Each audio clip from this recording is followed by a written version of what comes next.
बिस्मिल्लाहिर्रहमानिर्रहीम। अस्सलाम वालेकुम स्टूडेंट्स। स्टैटिस्टिक्स पार्ट 1 वालों के साथ मेरा आज लेक्चर है और हम पढ़ रहे हैं चैप्टर नंबर 8 प्रोबेबिलिटी डिस्ट्रीब्यूशन। तो हमने अपने प्रीवियस लेक्चर में अपने चैप्टर नंबर 8 को डिस्कस किया, कुछ क्वेश्चंस हमने सॉल्व किए हैं और अभी हम कर रहे हैं क्वेश्चन नंबर 10। और सबसे पहले हम क्वेश्चन पढ़ लेते हैं बेटा। तो क्वेश्चन को आपने अच्छे से रीड करना है, समझना है कि क्वेश्चन के अंदर क्या पूछ रहे हैं, क्या गिवन है और हमने क्या चीज़ फाइंड करनी है। अब ये हमारे पास कुछ डाटा है एक यूनिवर्सिटी एग्रीकल्चर का टीचर्स के ऊपर कि टीचर कितने अपने कोर्स पढ़ाते हैं, ठीक है, कि वो कोर्सेज़ कितना पढ़ाते हैं टीचर। तो वो आपके पास वाई की वैल्यूज़ और प्रोबेबिलिटी ऑलरेडी गिवन है। वो वाली प्रोबेबिलिटी जो आप लोग फाइंड करते थे पिछले क्वेश्चंस में, इस क्वेश्चन के अंदर आपको गिवन है, ठीक है। तो आपने फाइंड करने हैं टीचर का 2 कोर्सेज़ के टीचर 2 कोर्स पढ़ाता है।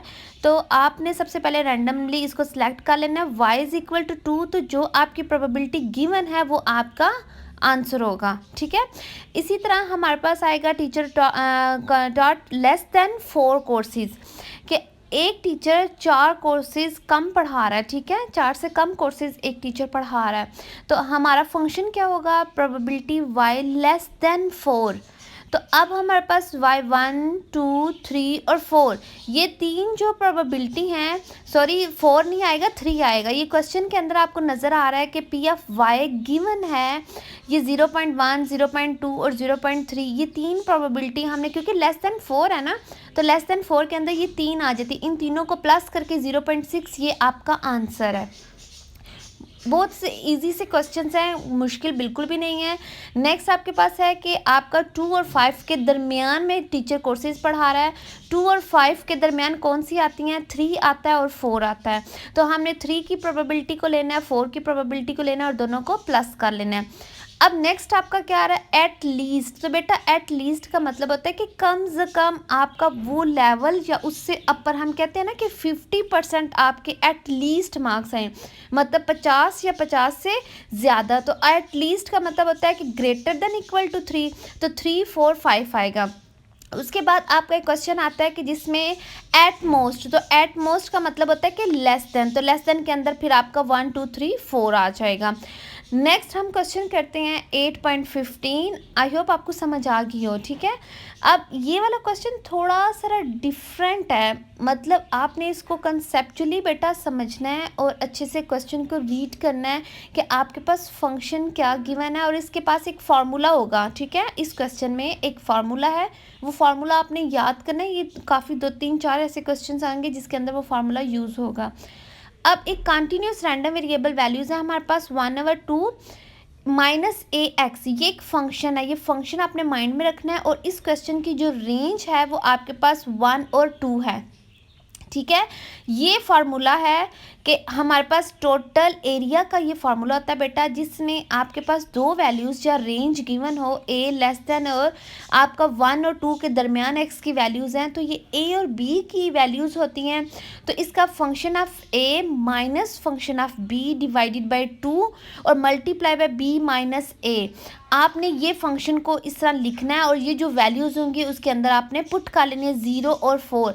अब ये 0 आपका ए है और 4 आपका बी है। तो बेटा आपने सिंपली उस फार्मूले के अंदर इन वैल्यूज़ को पुट कर देना है। जहाँ जहाँ ए होगा वहाँ वहाँ 0 आएगा, जहाँ जहाँ बी है वहाँ पे 4 आ जाएगा। तो ये लास्ट में हमारे पास वैल्यूज़ बन जाती है। जब 4 - 0 करेंगे 4, तो ये 2 और 4 उसके साथ कटिंग हो जाएगा। तो फंक्शन हमारा क्या बचा, FF0 प्लस FF4, ये एक हमारा फंक्शन बचा है। नेक्स्ट हम इसको देखते हैं। तो ये हमारे पास FF0 plus FF4 multiply by 2, ये बेटा जी नहीं है, ये कुछ बच्चे इसको जी ना समझ लें, ये क्योंकि पीछे हमने 4 और 2 को क्रॉस कर दिया था तो ये 2 है, वो कुछ लिख ऐसे दिया, मैं अगेन लिख देती हूँ। ये आपके पास 2 है जो बच गया था, ठीक है। अब हमने ये फंक्शन 0 को फाइंड करना है और ये फंक्शन 4 को फाइंड करना है।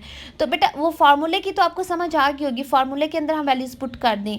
अब हमने फंक्शन 0 फाइंड करना है। तो जो क्वेश्चन के अंदर गिवन फंक्शन जो आपको नज़र आ रहा है साइड पे, f(x) is equal to 1/2 minus A X, तो जहाँ पे वो x आएगा वहाँ पे हमने वो FF0 आपका x होता है ना, तो पुट कर देना है। यहाँ से वैल्यू हमारे पास आ जाएगी 1/2 और FF4 जब हम पुट करेंगे उस क्वेश्चन के अंदर जो गिवन फंक्शन था, ठीक है।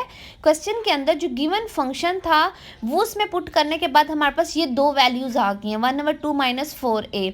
इस गिवन फंक्शन से हमने ये दोनों वैल्यू फाइंड की हैं।